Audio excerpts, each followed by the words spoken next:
d'information et d'enregistrement, pardon, et je passe la parole à Monsieur Vigoureux. Bonjour Monsieur Vigoureux, je vous passe la parole. Bonjour à tous, je ne sais pas si vous me voyez bien, mais je laisse Yves régler ces problèmes-là. Oui, c'est bon, vous pouvez y aller. Je m'appelle Philippe Vigoureux, je suis un Parisien, mais j'ai passé toutes mes vacances en Normandie depuis 74 ans et j'ai pêché depuis 74 ans. En 2008, une association s'est créée qui s'appelle l'APP2R, Association pour une pêche à pied respectueuse de la ressource. Ça a été créé en 2008 par des passionnés de l'environnement qui constataient toute une série de dégradations du milieu marin, de disparition d'espèces, d'utilisation d'engins de plus en plus agressifs parce que les stocks disparaissaient. Et donc on a mouillé notre chemise pour créer l'APP2R qui se porte bien depuis 2008, même très bien, et qui a étendu son rôle à l'éducation à l'environnement.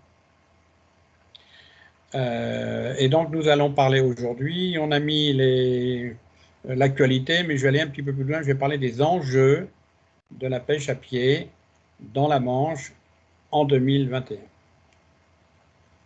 Yves, je ne vous vois pas, je ne vois pas d'image, je ne sais pas quelles sont les choses qui apparaissent sur l'écran. Je vais diffuser votre PDF, vous allez pouvoir le voir et me dire quand...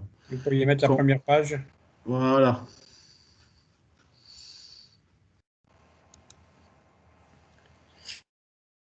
Ok, on va parler d'enjeux, c'est plus important que l'actualité. Et on va passer à peu près 20 minutes ensemble. Il y aura, comme on l'a dit tout à l'heure, des questions à laquelle j'essaie de répondre à la fin de cette présentation. Yves, slide suivante s'il vous plaît. Alors, quel est notre champ de bataille? Quel est notre champ d'activité à nous tous? Peut-être vous êtes pratiquant de la pêche à pied, peut-être vous aimez ça, peut-être vous éduquez vos enfants, vos petits-enfants, bref. On a un département, non, pas encore, on a un département extraordinaire à plusieurs aspects. D'abord, on a une très grande longueur de côte, 320 km, des gens disent 360, d'autres disent 290. Vous m'avez compris, ce n'est pas très précis avec tous les recoins de la côte. La côte est en pente très douce, la partie sous-marine est en pente très douce. On va voir quel est l'impact de cette caractéristique. Le troisième élément, c'est que nous avons un marnage considérable de 14 mètres à Granville, on dit 15 mètres dans la baie du Mont-Saint-Michel, un petit peu moins en remontant vers le nord. Mais le plus important, c'est qu'il y a une caractéristique de ce département qui n'est rencontrée que dans 3 endroits sur la planète. Il y a 3 lieux seulement où nous avons des marnages des 12 ou 13 ou 14 mètres. Un au Canada, dans la baie de Fundy, un en Angleterre, dans la baie de Bristol, et un en France, dans la baie de Granville. Alors, une combinaison de très faible pente et très grande variation de la hauteur de marée dégage à marée basse un estran absolument unique au monde, en surface et en variété de substrats.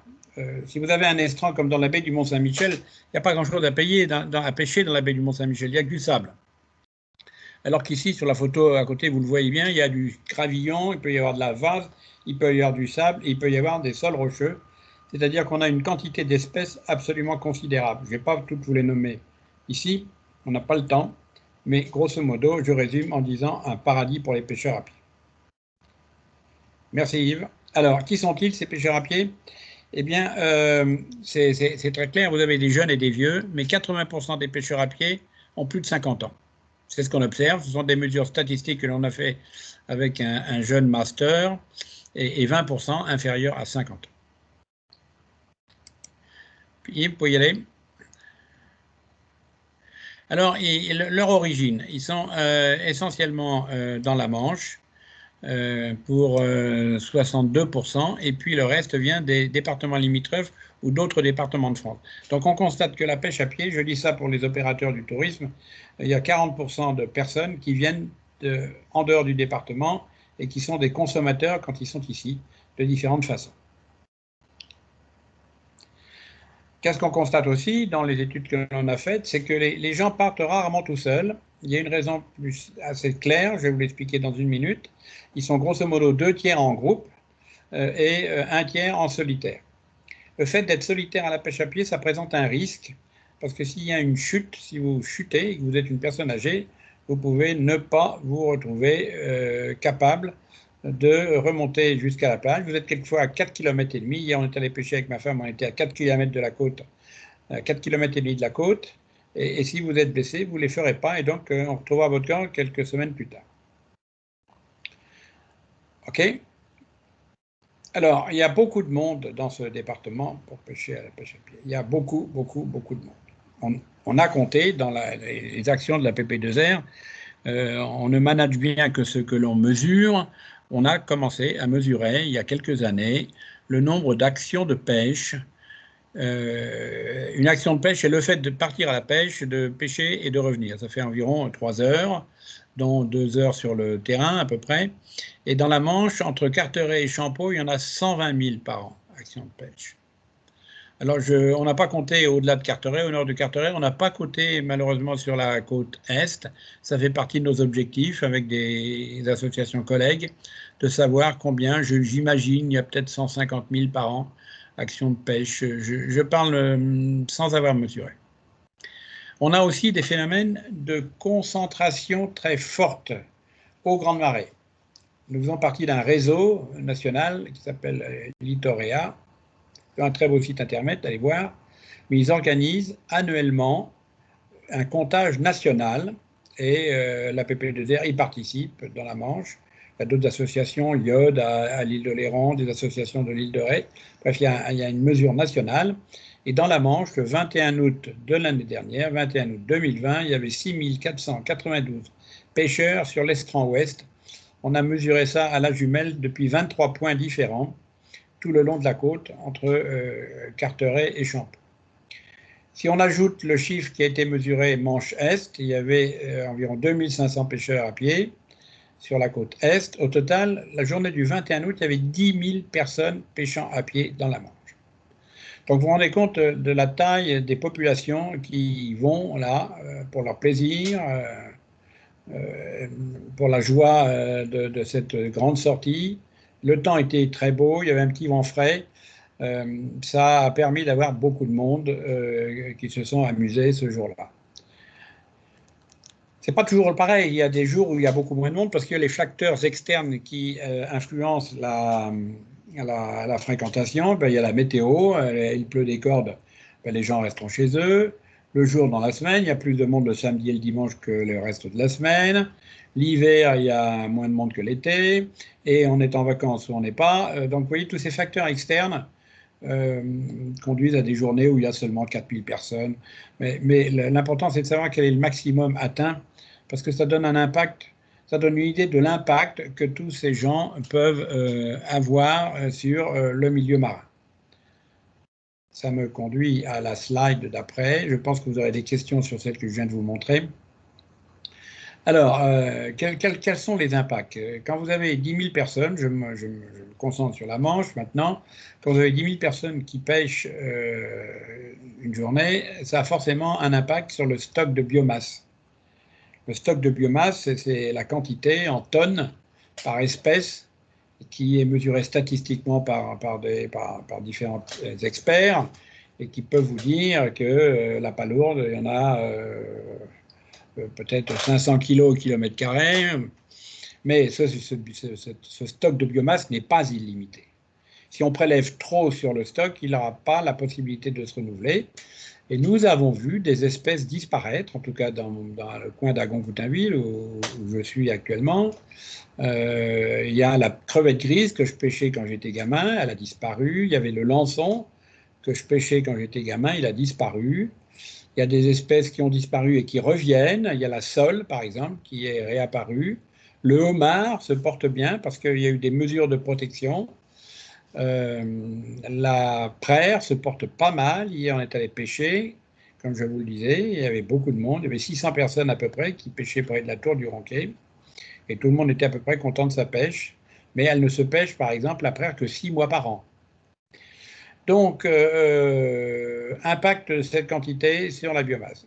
Un impact par le nom, mais aussi un impact par les engins utilisés et l'agressivité des engins utilisés. Et le troisième impact, ça sera la combinaison des deux. Si le public n'est pas informé des règles de base, il fera un petit peu n'importe quoi. Et tous les acteurs du tourisme dans la Manche, je pense aux offices du tourisme, ils ont une quasi-obligation de communiquer au public des éléments par espèce, tels que la taille minimale, la quantité minimale. Vous comprenez bien, si on pêche des animaux trop petits, ils n'ont pas le temps de se reproduire. Si on en pêche trop, on va épuiser le stock. Il y a des gens qui pêchent dans les périodes interdites. L'huître, par exemple, se pêche dans les mois en air. La praire se pêche dans les mois en air. Il y a des gens qui pêchent, j'en ai vu hier, avec des grands râteaux. Ils n'ont pas le droit. La taille du râteau est limitée. Il y a des gens qui pêchent dans des zones interdites. Il y a des gens qui pêchent à des moments où il y a une alerte sanitaire. Il y en a 2 ou 3 par hiver du côté de Gouville, qui sont des virus de la grippe qui sont mal éliminés par les stations d'épuration. Il y a quelques zones de repos biologique. Il y en a une à Agon-Coutainville, il y en a une dans la baie du Mont-Saint-Michel. Et puis, il y a des zones d'habitat remarquables qui sont protégées. Il y en a 2 dans la Manche, à différents endroits, qui sont les récifs d'Hermel, plutôt dans le sud.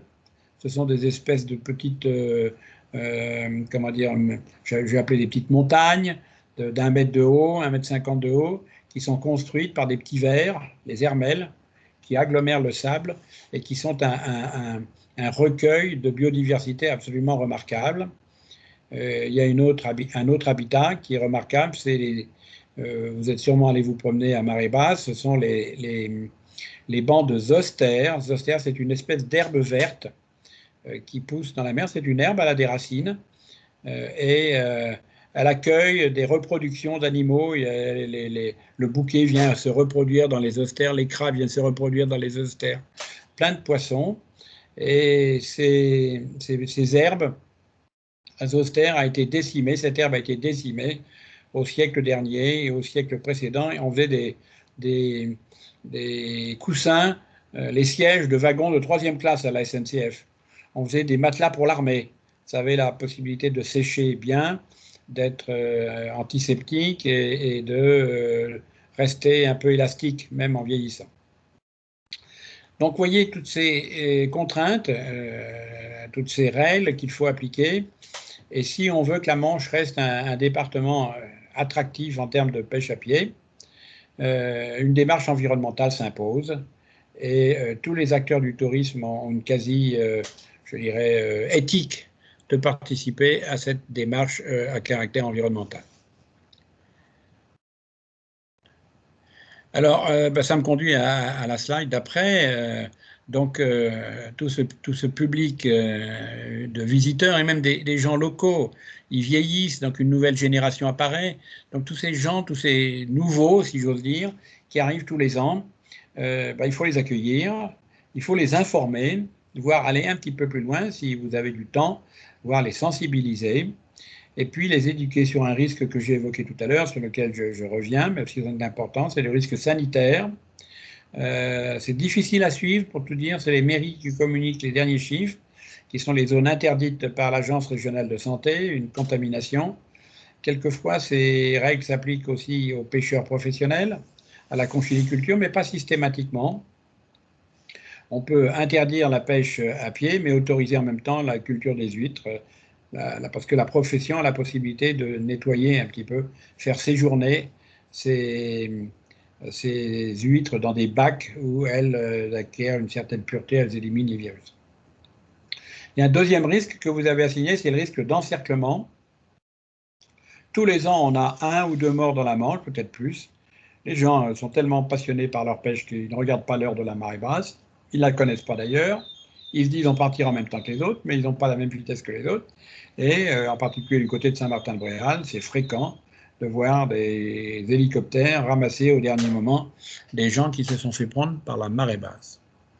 Et le risque de chute, je vous l'ai déjà exprimé, la solution c'est pêcher à plusieurs. Merci Yves. Alors, attendez une seconde, je peux revenir en arrière une seconde Yves. Je vous ai mis une petite image là, de deux passionnés, 2 petites filles, on ne voit pas leur visage, c'est ça le but, mais vous voyez celle de droite, elle a à la main un engin autorisé et une réglette de mesure. Donc elle est équipée, elle a de bonnes chaussures, Elle a de quoi se protéger contre le soleil très fort ce jour-là et elle est capable d'affronter les 2 heures de pêche à pied qu'elle pratique avec sa petite sœur et sa grand-mère qu'on ne voit pas. Merci Yves. Alors, pour sensibiliser, pour informer, différentes communes ont pris différentes initiatives. Comme il y a beaucoup de pêcheurs sur la commune, des communes littorales, Gouville, Blainville, Agon, Hauteville, jusqu'à Saint-Martin-de-Bréal, la communauté de communes CMB, ce qui veut dire Coutances, Mer et Bocage, a installé dans tous ses offices littoraux et maintenant à l'intérieur des terres des grands panneaux là, qui ressemblent à un gigantesque téléphone portable. Ça fait environ 1,50 m de haut sur 80 cm de large. Vous voyez une main là qui appuie. C'est interactif, cet objet-là. Et l'année dernière, à partir de février, il y a eu 35 000 pages qui ont été vues par les touristes qui viennent trouver là des adresses de restaurants, des adresses d'hôtels, des adresses de logements à louer, des chemins de grande randonnée. Il y a plein d'informations. Mais sur la pêche à pied, nous avons réalisé des contenus que nous tenons à disposition de tous les offices de tourisme qui sont intéressés. Ce sont des petites vidéos, en particulier d'1 minute et demie, des cartes des lieux de pêche. Et 4555 pages ont été visitées par les consultants de ces panneaux. Et ça représente 13% de toutes les consultations. C'est le 2e plus grand chiffre par nature de consultation, ce qui montre l'importance et l'intérêt de la pêche à pied dans la Manche. Alors nous avons un rôle en tant qu'association de vous informer sur les nouvelles réglementations. C'est ce que nous faisions aux Journées du tourisme. On arrivait avec un coffre de voitures absolument plein de tout ce qui s'était passé en un an, en particulier sur une nouvelle réglementation, sur les nouveaux flyers que nous avions créés, et on les distribuait massivement. L'année dernière, nous avons fait ça en faisant un tour complet du département. On est parti à 2, ça a pris une journée complète, pour voir tous les offices de tourisme, certains campings, certains lieux qui ne sont pas des offices de tourisme, mais qui accueillent des gens qui posent des questions. Il y en a à Cherbourg en particulier. Et donc, on est là pour vous informer sur une nouvelle réglementation. Alors, en termes de réglementation, il y a un phénomène majeur qui est intervenu le 22 février 2021, un nouvel arrêté préfectoral qui venait après 5 ou 6 ans depuis le précédent, qui a remis à plat de nombreuses choses. Il a été difficile à établir. Il y a eu 1 an de travail derrière, beaucoup de réunions qui étaient pilotées par la direction départementale des territoires et de la mer, une équipe très active sur place. Et donc, nous avons cette nouvelle réglementation qui apporte un changement majeur. Les gens vous poseront peut-être des questions, mais ce changement majeur, c'est que pour la première fois, le Code de l'environnement, c'est-à-dire la loi de 2016 et les décrets qui ont suivi, est intégré dans la réglementation avec une conséquence essentielle, c'est qu'il ne peut plus y avoir en matière d'environnement et de réglementation de retour en arrière. Si on a réduit la taille d'un engin, on ne peut plus les augmenter. Si on a réduit le quota des animaux à pêcher, on ne pourra plus les réaugmenter. Et ça, nous, à PP2R, nous avons beaucoup insisté et nous avons réussi à l'introduire dans la réglementation. Cette réglementation, vous la trouvez sur le site de la DTTM, sur le site de la PP2R, je vous en parlerai un peu plus tard. Vous avez le rôle de sensibiliser sur des nouveaux aspects importants dans la réglementation. En particulier, il y en a un nouveau que les gens ignorent, je l'ai observé hier en allant pêcher. Il faut remettre en place les blocs qui ont été retournés. Sous un caillou, un gros caillou, je parle d'un caillou que vous avez forcé un petit peu pour le soulever, vous devez le remettre en place. Il y a à peu près 80 espèces différentes qui vivent sous ce caillou. Si vous le laissez retourner à l'envers, elles vont toutes disparaître et le caillou mettra à peu près 4 ou 5 ans à se reconstituer, changer les algues qui étaient en latéral pour les remettre et qui ont été mises par-dessus. De nouvelles algues vont apparaître, qui vont disparaître progressivement. C'est relativement complexe, mais il est important de remettre les blocs en place. Et maintenant, c'est une infraction. Il n'y a pas encore eu, je ne suis pas au courant de gens qui ont eu une amende pour ça, mais c'est une infraction de ne pas remettre les blocs en place. Un changement majeur, c'est que la taille des râteaux a été diminuée. C'était un débat polémique. Les gens étaient habitués à des grands râteaux de 35 cm. On n'a pas besoin de grands râteaux de 35 cm pour pêcher. On le fait très bien avec des râteaux de 20 cm. On le fait très bien avec des grappettes de 10 cm. Donc ça va durer un certain temps, mais les contrôleurs ont commencé à verbaliser des râteaux qui n'étaient pas conformes à la description de la réglementation, qui est reproduite dans un des flyers que nous venons de concevoir, pour lequel on est en train de trouver les budgets pour les diffuser, et on viendra vous les distribuer dans le courant du mois de mai, dès qu'ils sortiront de presse de l'imprimerie retenue. Ce sont des flyers, c'est un format A4 plié en 3. On est là aussi pour éventuellement former votre personnel. Nous avons au moins une réunion annuelle avec la CMB où tous les personnels des offices de tourisme sont là dans une journée de formation avant que la saison commence, et nous apportons la dimension pêche à pied pour éventuellement des formations d'offices de tourisme ensemble. Lorsque ça a lieu, on se mettra à votre disposition. Pour vous fournir de la réglementation, c'est ce que je voulais dire. Il y a 2 flyers nouveaux en 2021 qui sont maintenant terminés en termes de conception. Merci Yves.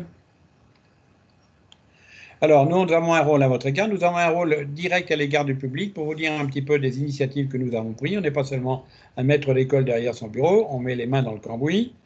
Et de façon maintenant significative, depuis 2014, nous avons réussi à mettre en place un médiateur de l'estran à plein temps, de Champeau à Gouville maintenant, et c'est son territoire, en partenariat avec une association frère, amie, très proche, on les aime beaucoup, l'équipe d'Avril.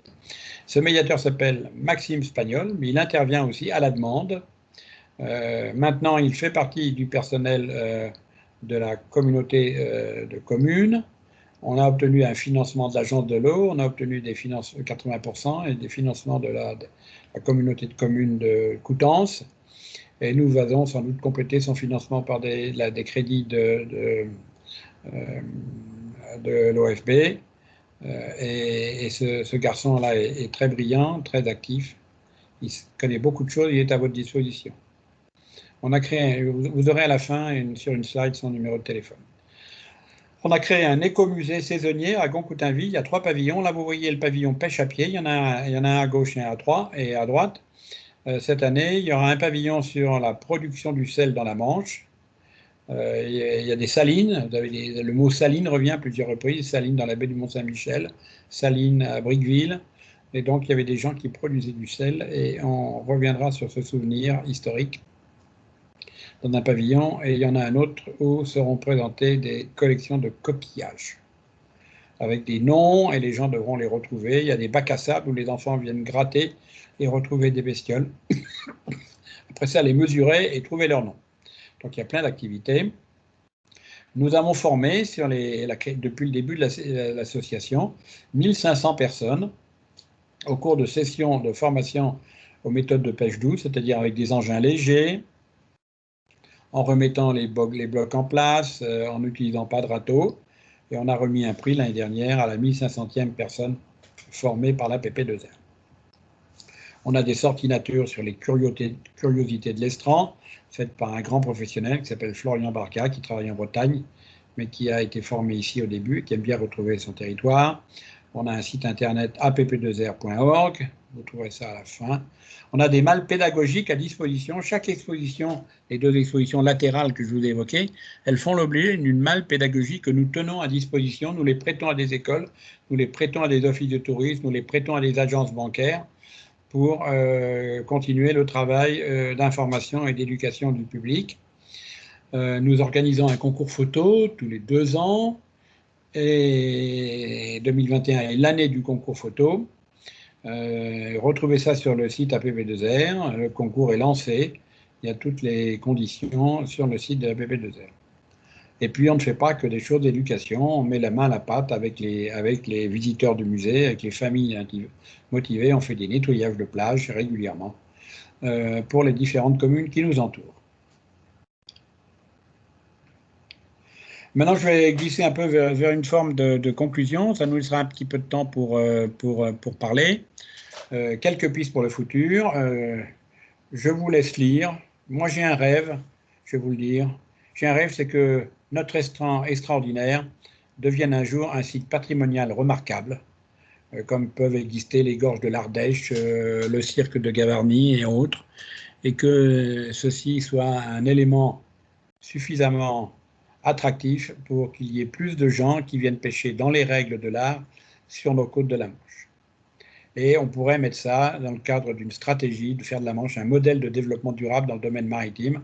Il y a un grand exemple, c'est l'île d'Oléron, ainsi que l'île de Ré d'ailleurs, qui font un travail absolument remarquable. Voilà, moi j'ai fini ce que je voulais vous dire. On a quelques temps pour des questions. Vous avez sur la dernière slide, vous le verrez dans ce que vous enverra à Yves, le numéro de téléphone de Maxime Spagnol, le numéro de l'APP2R et du site APP2R, et puis le numéro de téléphone, toujours important à connaître, le 196, si je ne me trompe pas. Merci Yves.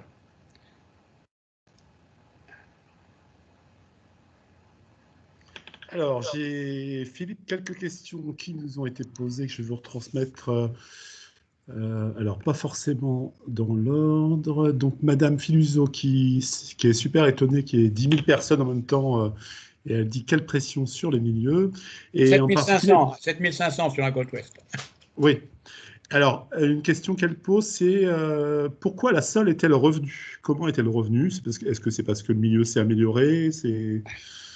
On ne sait pas très bien. Une des raisons pour lesquelles elle pourrait être revenue, c'est qu'il y a des mouvements de sable considérables et des zones qui étaient devenues caillouteuses, qui avaient repoussé les sols, sont devenues très complices pour que la sole vienne s'installer dans ces sables et y reste quand la mer se baisse. Voilà une hypothèse. D'accord. Une autre question de Madame Filuso. Existe-t-il une brigade du littoral pour vérifier les retours de pêche? Oui, il y a trois structures. Il y a la DDTM de Cherbourg, il y a la gendarmerie maritime et il y a les agents, les gendarmes de l'environnement de l'Office français de la biodiversité, dont c'est le rôle de protéger les espèces sauvages. Et c'est dans ce cadre-là qu'ils descendent sur l'estran. D'accord. Alors, une autre question. Alors, Mme Filuso vous dit bravo, Monsieur Vigoureux, pour cet exposé très clair et instructif. Alors, j'ai ici avec moi, vous la voyez apparaître sous le nom de ma collègue Marie Maignan, mais c'est toujours Marilyn Lemouton, de l'Office de tourisme de 40 ans, qui est avec moi. Elle me demande où on peut vous contacter. Je lui ai proposé de vous donner votre contact téléphonique pour qu'elle puisse prendre contact avec vous. N'hésitez pas. Voilà. On pourra aussi le communiquer à d'autres offices de tourisme, évidemment. Il n'y a pas de problème. Beaucoup de personnes vous remercient. Marine Brody, que pensez des pêches professionnelles, notamment sur les coques en baie d'Évez, qui prélèvent énormément? Alors, c'est assez complexe, honnêtement. C'est une réglementation qui introduit un concept qui est rare dans la Manche, mais qui est typique des billets. C'est qu'il y a des bancs de coques qui sont une espèce de patrimoine national. L'administration considère que le site, la morphologie du site, la nourriture planctonique convient parfaitement à la coque qui s'y est établie. On en rattrape 4 ou 5 par poignée.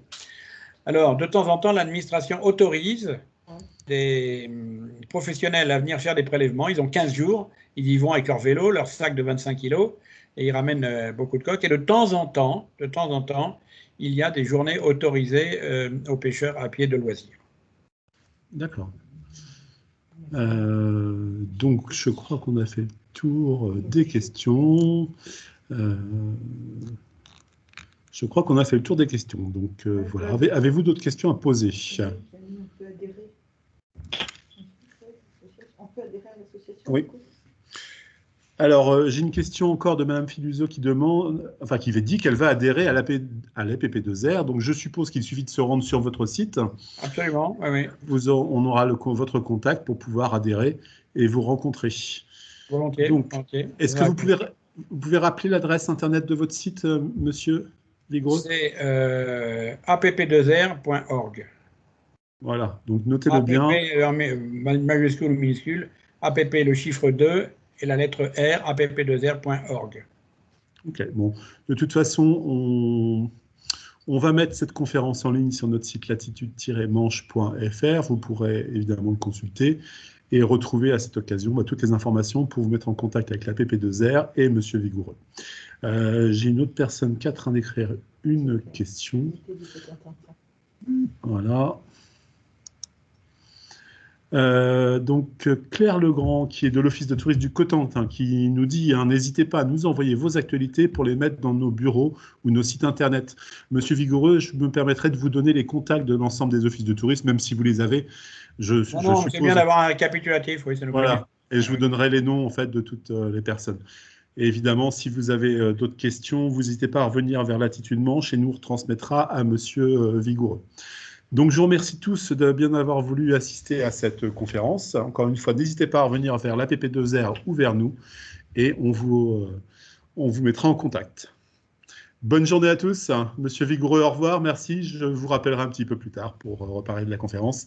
À bientôt. Je vais arrêter l'enregistrement. Au revoir. Au revoir.